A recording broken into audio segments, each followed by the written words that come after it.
Hello everyone, स्वागत है आप सभी का पसंदीदा यूट्यूब चैनल एजुकेशन में। उत्तर हजार भर्ती में इस जिले के 44 शिक्षकों का अभ्यर्थन निरस्त कर दिया गया है। जी हाँ, ब्रेकिंग न्यूज़ ये निकल कर आ रही है और पद से निरस्त किया गया इन शिक्षकों को। अभ्यर्थन निरस्त के पीछे कई डॉक्यूमेंट में त्रुटि होने का दावा किया गया है और कौन सा ये ज़िला है और क्या क्या त्रुटियां हैं इन 44 शिक्षकों की, उस पर बातचीत करेंगे।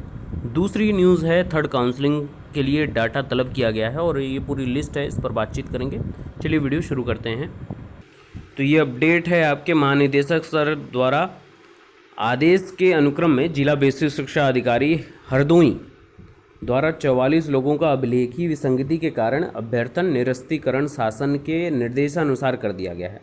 अब इसके लिए बहुत इम्पोर्टेंट आप सभी के लिए है कि ये जो 44 शिक्षक हैं इनका अभ्यर्थन निरस्तीकरण का जो आदेश है, ये आपने जब फॉर्म फिलअप किया होगा उसी समय स्पष्ट है। और फिर उसके बाद आपने जब काउंसलिंग कराई है तब भी आपने एफिडेविट दिया था कि समस्त जो डिटेल है वो सारी चीज़ें सही हैं। जब आपको नियुक्ति पत्र दिया गया होगा उसमें भी स्पष्ट लिखा था कि जहाँ पर भी अगर कोई त्रुटि पाई जाती है, चाहे वो मानवीय त्रुटि हो चाहे जिस प्रकार की त्रुटि हो, आपका अभ्यर्थन समस्त निरस्त कर दिया जाएगा उसी डेट से।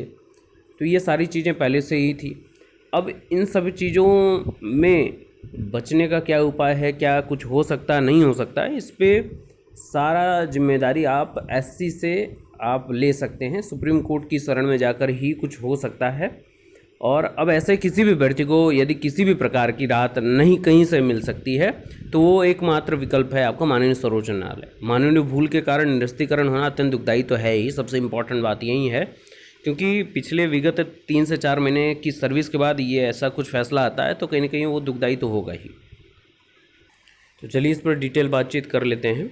ये आप देख सकते हैं कार्यालय जिला बेसिक शिक्षा अधिकारी हरदोई की है, डेट 25 की है और इसमें स्पष्ट चीज़ें मेंशन हैं कि 69,000 शिक्षक भर्ती के सापेक्ष चयन नियुक्ति प्रक्रिया में अभिलेखों में विसंगति के संबंध में स्पष्टीकरण प्रदान किया गया है। उपरोक्त शासनादेश एवं निर्देशों के क्रम में जिला चयन एवं तैनाती समिति के अनुमोदनोपरांत 69,000 शिक्षक भर्ती के निम्नलिखित अभ्यर्थियों का चयन निरस्त किया जाता है, जिसका कारण निम्नवत है। पहले पे हैं आपके देखिए विसंगति क्या क्या है, नाम आप खुद देख लीजिएगा यहाँ पर कौन कौन है और कौन कौन नहीं है। और इसमें लिखा है समिति का निर्णय है कि अभिलेखीय विसंगति के कारण 69,000 शिक्षक भर्ती में किया गया है चयन निरस्त। सब में वही चीज़ें मेंशन है, अभिलेखीय विसंगति। अभिलेखीय विसंगति क्या अभिलेखीय विसंगति है वो तो आप वहाँ पर ही व्यक्तिगत तौर पर जो आप बातचीत करेंगे वहाँ से ही पता चलेगा क्या अभिलेखीय विसंगति यहाँ पर दी गई है। लेकिन अब इतने महीनों की सर्विस के बाद ये एक बहुत बड़ा प्रश्न है, तो इसका निराकरण सिर्फ और सिर्फ सर्वोच्च न्यायालय के शरण में ही जाकर हो सकता है। आपकी यहाँ पर देख सकते हैं 30 तारीख की है और आज 2 बजे दोपहर तक यहाँ पर थर्ड काउंसलिंग के लिए रिक्त पदों का डाटा जो है दोबारा से उपलब्ध कराए जाने के लिए परिषदीय यहाँ विषय देख सकते हैं। परिषदीय प्राथमिक विद्यालयों में 69 सहायक अध्यापकों के रिक्त पदों पर चयन नियुक्ति के संबंध में है। ये दूसरी बार हो चुका है ये मांगते हुए। आप सभी को मैंने एक बार पूर्व में भी जानकारी दी थी, लेकिन बीच में आपकी छुट्टियां होली की आ गई हैं, तो इसके बाद पुनः फिर से आज के डेट के लिए ही मांगा गया है यहाँ पर कि अत्यंत सूचना अत्यंत महत्वपूर्ण है जिसकी शासन से निरंतर समीक्षा की जा रही है।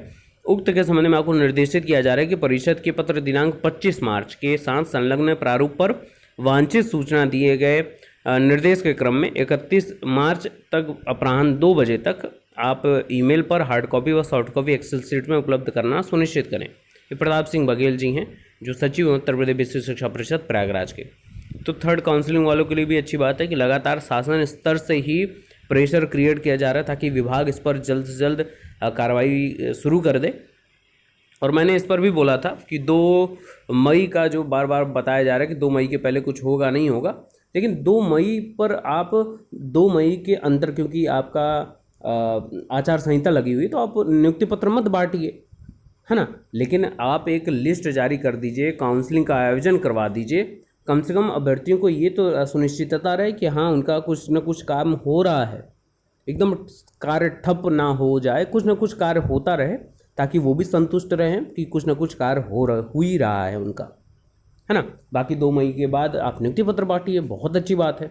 इस 1 माह में कम से कम कुछ तो कार्य हो जाए, ये मेरा कहने का तात्पर्य था उस वीडियो में। कई लोगों ने उसको दूसरे के तरीके से लिया कि तुमको मुख्यमंत्री ने स्वयं बताया है वगैरह वगैरह, लेकिन सोचने वाली बात है, तर्क वितर्क करने वाली बात नहीं है। लॉजिकल थिंक अगर आप करते हैं, मैंने उस वीडियो को अगर आप डिटेल में देखेंगे तो मैंने उसमें बहुत अच्छे से बात की है।